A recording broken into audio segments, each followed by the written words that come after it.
Welcome to Actual Scale Modelling. For my next build I'm going to be building this BanDai kit. It's a Star Wars ATST, or commonly known as Scout Walker. So in the box we have some main sprues here. You can see the size is going to be quite a nice size. Now two sprues. Now the figure, which is Chewbacca. Right. And another set of sprues. This will be for the head. And a small decal sheet. The instructions, most of these will be in Japanese, I would imagine. Just open them up if I can.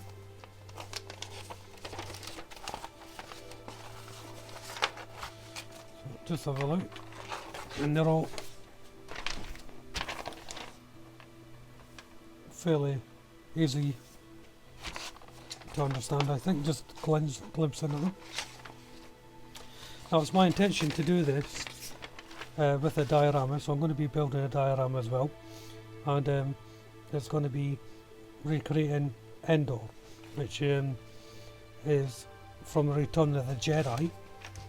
So there's no time like the present now. Let's jump into the build. Okay, I primed everything. All the sprues have been primed. I missed a little bit on the base circle. I'm not sure whether I'm using this base or not, so I'm not bothered about that. And I've just been going over the instructions again, and obviously they're not in English, so you have to pay careful attention to the instruction. Don't be drawn into thinking, oh, it's an easy kit, I can bash it together. I don't think you're going to be able to, not even me. So I've already cut off the first parts here, and I'll start assembling them. Now the issue I have really with the instruction not being in English, there'll be certain parts of this kit that need to be free moving. For instance, the legs. Now, I remember having the toys as a kid, and the Scout Walker legs moved. You had a little button at the back and you pressed it and the legs would walk. You know, so I would assume that these legs move, but because I can't read Japanese, I'm not 100% sure. So I may make a few mistakes along this, but I'll see how we go.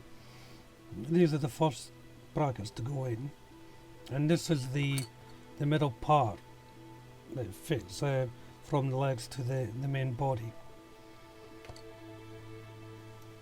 So once the brackets are in, it's time to close up the two halves, and on the kit it's very, very tight, so you're going to need to exert some pressure to get the parts to fit together.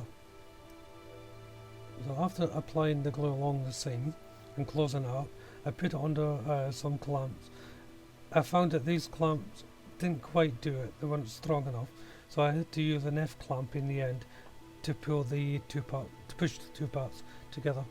There's small hoses and pipes throughout this kit, so I've decided to paint these in Revel number 91 steel, and all the hoses and pipes will be painted in this colour.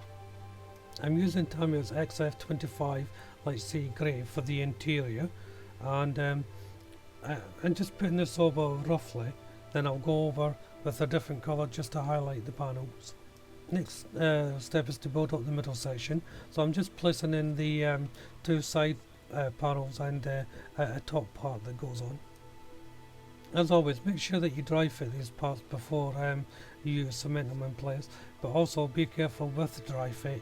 You don't want to get them stuck before you can cement them in.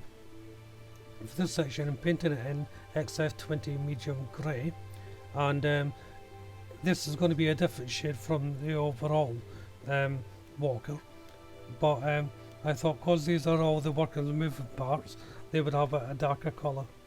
I'm using Rebel Aquacolor 91 steel, and I'm just highlighting the raised areas on this part, and then using FX66 light grey to go over other raised parts to give it depth and definition as well. So that's in conjunction with the Rebel 91 steel. More parts are going on. I think this is some sort of suspension mechanism, not 100% sure, but this kit is incredibly detailed. The more you build into it, the more you realise how much detail there's in this kit. One of the side panels looks like to be some sort of vent system. So in the grates on the vent, I painted it XF56 metallic grey. Then a cover goes on top before fitting into the main unit. There's a series of little round caps that fit onto the edge. Be careful, the top part has got a flat edge to it and the curved edge at the bottom, so make sure you're putting them in the right way. And there's also a single one that goes underneath. Now be very careful with this one. I managed to lose it. I popped off my tweezers and went into the bracket hole for the legs. So what I had to do in the end was take some filler, this is my own filler, melt it down, sprue with some cement, and just filled in the hole. Then later on I added a little nub of plastic there to represent a cap. The next part is a little junction box thing, and I painted on XF25 light grey, well light sea grey. This is the cover that goes over the vents, and I'm painting this in XF19 sky grey, and that will be the overall colour of the walker. For the little ridges around where the vent is going to sit, I'm using Tamiya's Withering Master C, and I'm using the gun metallic element in here just to highlight the ridges. So I'm using my brush sharpener and just going over the highlight, the raised areas. I'm using XF56 metallic grey for highlighting areas that appear to be vents or such like. It's a nice colour to do it, and it gives the unit more depth. Going back to the Withering Master C pigment, and again I'm using the gunmetal, and it's just rubbing over onto certain highlighted parts once more, just to make them stand out and give them depth. So what I'm doing is I'm just building layers as I go along. But I'm also using the silver element as well to give it a bit of a shine look. Now I'll probably have to go and do this again throughout the build, and probably when it finishes for finishing touches. But I also like doing it now, as I say, just to build up the layers, and you get a feel how the model is going to look. When it came to time to put on the cover, I could not get it to fit for the life of me. So I've just snipped off the two location prongs that goes on it before cementing it in place. There's 4 little prongs it sits into, but I just could not get them to fit. It was always going on a slant, it just didn't look right. So just snipping them off, then pushing on the parts into work fine. And it was all lined up. Next to go on is it looks like a couple of special springs, and they push in, there's a little recess in the base unit for the part to fit into, but again it's very tight. Each part you're really having to put a bit of pressure on to get it to fit inside, so again careful with the dry fitting. Now it's time to put in a couple of the hoses. Those are the ones I painted earlier on with the steel colour, and they're surprisingly easy to fit. They can only really go in one way. There's one later on where you may be a little bit tricky, but we'll get to that. There's 2 steps in this fitting the little pipes. There's also a bracket thing that goes next to them. Now I would suggest fitting the pipes first before you put the bracket in. It's possible to do it the other way, but it just becomes a little tight, you know. And on the underside, with the pipe, it's a bit tricky. There's a longer location point where the pipe fits into, and in actual fact 2 pipes go into this recess. So make sure you butt it right up against the wall of the unit, or you won't get both in. But if you look at the instructions, it does clearly mark how they go. The instructions are very good for just following the pictures. The last two hoses are the ones I had the main problem with, if you can call it that. This one was straight, so you had to bend it into position. So be careful you don't bend it too much and snap the thing. And because of the nature of it, you have to hold it in position until it sets.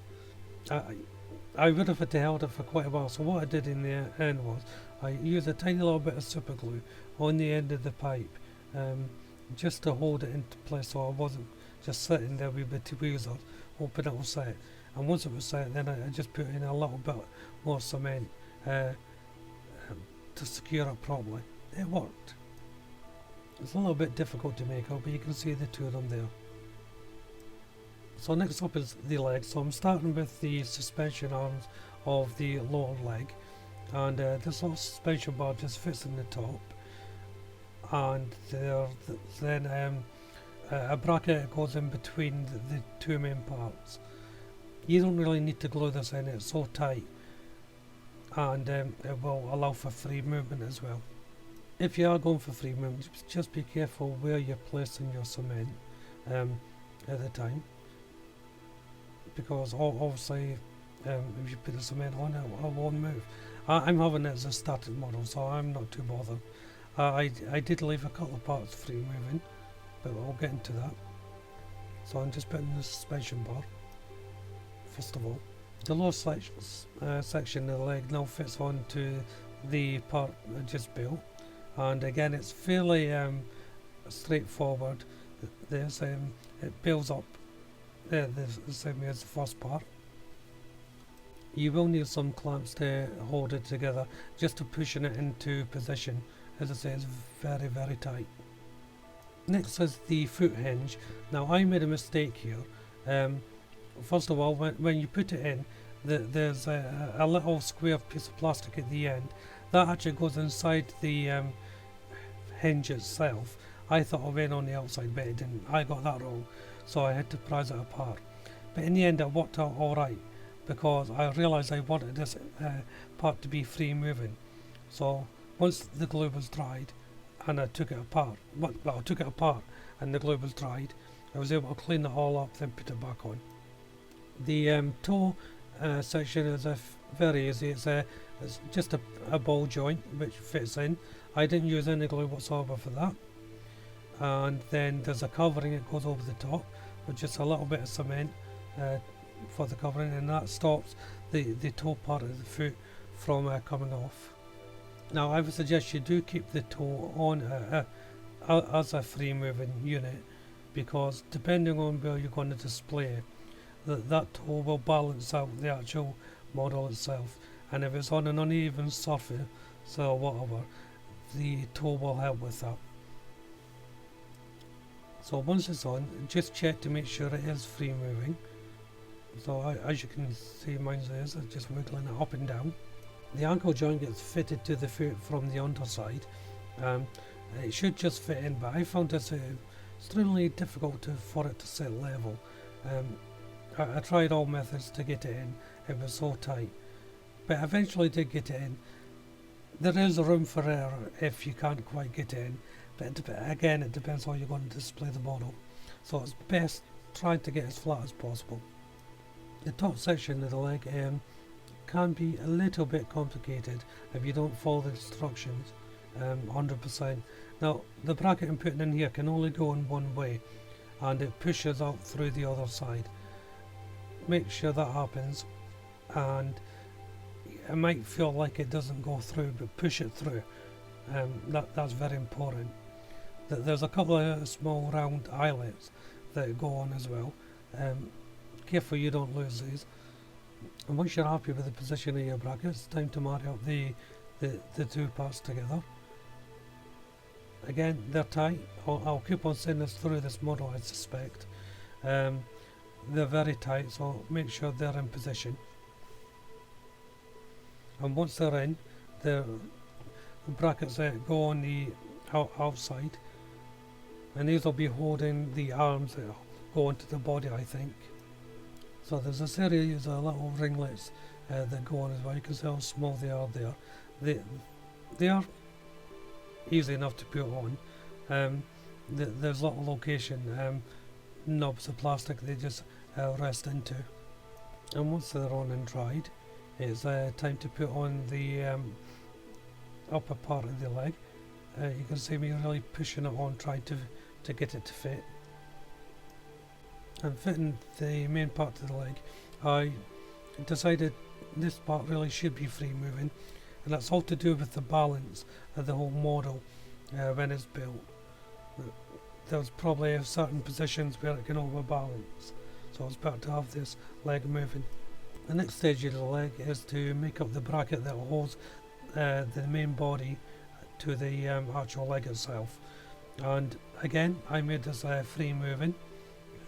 They're extremely tight as well, keep on saying it, but I think it's worth remembering how tight it is each time, because you may think the part doesn't fit, but it does fit. There's just very little tolerance.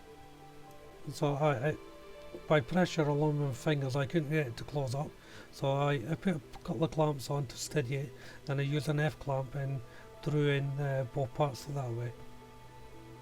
Then once the bracket was set, I took off the clamps and it was time to place it onto the leg, and I just pushed straight in without any problem. And as you can see there, that's it's in position. Once I was happy with the leg, I gave it an overall coat of XF19 Sky Grey, and this is just the base coat before I do any highlighting or detailing. Now, I'm going to be building the other leg. I may as well build it off camera because it is identical to the first leg. So now it's on to starting the diorama, and there's a few processes in this. So I'll just put the leg to one side, and what I've got here is a piece of plywood, and this is an A4 size. You can pick them up pre-cut, or you can buy a sheet and cut them yourself. I bought them pre-cut. They cost around, I think it was about £15 for 25, something like that. So, and the plan is to have the scout walker here and build up the sides, and then add foliage, and that's what it represents a forest area. And I'm going to be putting, if anyone's seen the Return of the Jedi, the scout walker gets smashed by two logs that come in, so they're going to come in that way. And I won't actually make it smash the scout walker just at the point of impact. So in order to do that, I have to build them up. So what I've got here is I have some casting molds. You can buy these from any model hobby shop. There's different molds, different things, but these are the two that I have. And when I fill them with plaster of Paris, and when they're filled and dried, they come up like that, and they just resemble rock. And then you seal them, and then they can be painted. So let's just put that part away. So I thought I'd show you how I do this. So first of all, I take a piece of kitchen film, or sandwich wrap, whatever you want to call it, and I just place it in like so, nice and loose. Now obviously that doesn't sit level, so you may have to prop this up when you pour the plaster of Paris in. So that's done. Then I make up the plaster of Paris. Now I have the plaster of Paris here, I have a cup, I have a mixing bowl, and I have some water. So what I do is I take a spoon, let's take this off, and I fill up the cup with plaster of Paris. So the cup's filled, I place that in here, and then I fill up the cup with some water.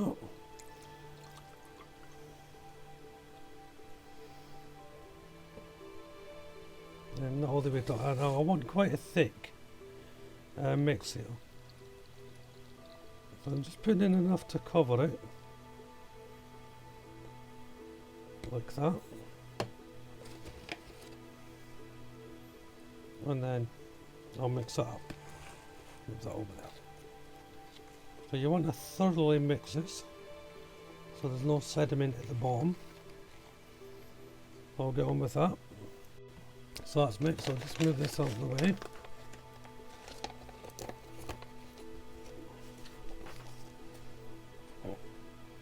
Take the watering cup out of the way.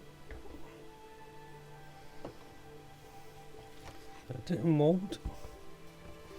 I'm just going to prop this up. I'll use this aerosol cap.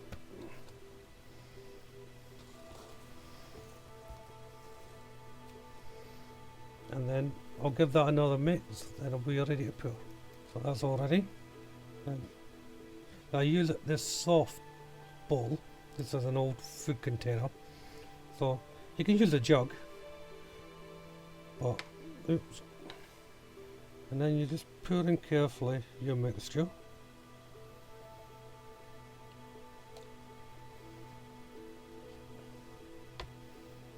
And then just make sure it's all down, which it should be, the way it should take the film in. And then you just leave it to set for a little while. So I've done the same for the shallower one, but I've taken out the kitchen wrap because it wasn't sitting too well inside, so I just took it on, put it directly into the mould. Sometimes you can have difficulty taking it out.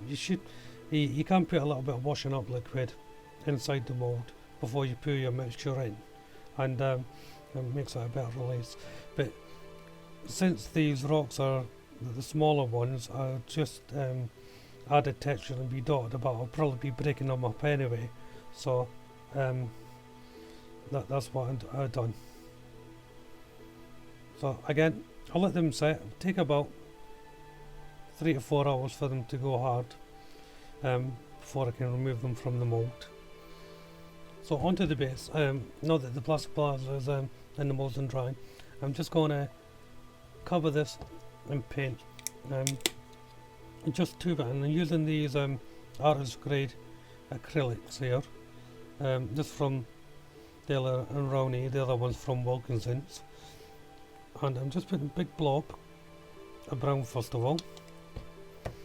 I'm taking a stiff brush, and all I'm doing is this, just smearing it everywhere. Now, I don't want it smooth, I want it to be texturized.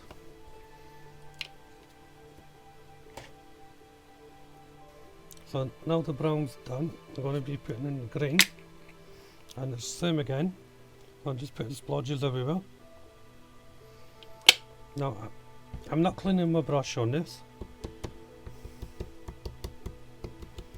but what I'm looking for is a green texture look with the brown just poking through. Now, because it's extremely thick, this paint will take over a day to dry. This is why I'm doing it at this stage now. But you can see it there. It gives it a ground coverage, and it's not flat, it's sort of building it up. And I'll put the rocks and things around this area here. Let's do it right to the edge. Well, the model will be sitting here, pointing that way or that way, don't know yet. I think this is a good place to end part 1. Why don't you check out my other videos in the channel? Throw a like if you like the video, subscribe. The second part will be up soon. I'm yet to build the other leg. I'm going to be doing that now. But for now, thanks for watching. Bye bye.